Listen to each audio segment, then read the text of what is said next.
Le chef de l'État, dans son discours sur l'état de la nation, est revenu de long en large sur plusieurs défis relevés au cours de l'année. Il s'agit entre autres des défis sécuritaires, sanitaires, l'éducation, les télécommunications, pour ne citer que ceux-là. L'actualité oblige, il est également revenu sur les législatives de 2023 qui pointent à l'horizon. Sur cet aspect, il invite la classe politique à ne pas dédaigner l'engagement public qu'est la préservation de la paix dans notre nation afin que soit préservée davantage la cohésion sociale et l'unité nationale de notre pays, le Bénin. La paix sera toujours une denrée indispensable.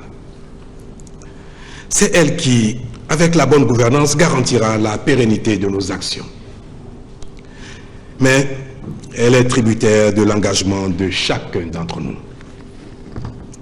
C'est pourquoi je voudrais ici nous inviter tous, fils de ce beau pays qu'aucun autre ne remplacera, à œuvrer plus que jamais à la préservation de notre cohésion sociale et à la promotion de l'unité nationale qui nous sont si chers. Cet appel trouve davantage son sens dans le contexte des joutes politiques à venir, en lien avec les élections législatives du 8 janvier prochain.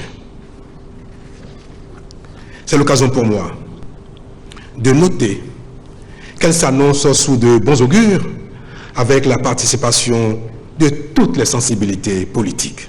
Ces élections seront, j'en suis convaincu, l'occasion d'une belle fête à l'issue de laquelle le seul vrai gagnant sera encore une fois de plus le Bénin. La législature prochaine donne une priorité aux femmes grâce aux réformes politiques entreprises par le chef de l'État. C'est le lieu de souligner que grâce à nos réformes, désormais et pour compter de la prochaine législature, le Parlement béninois comptera au moins 20%. Au moins 20% de femmes, ce qui n'était jamais arrivé auparavant. Mais je vais espérer que le nombre de femmes qui seront désormais présentes dans cet hémicycle, ce nombre ne sera pas exactement ce que la loi a exigé, que ce sera bien davantage.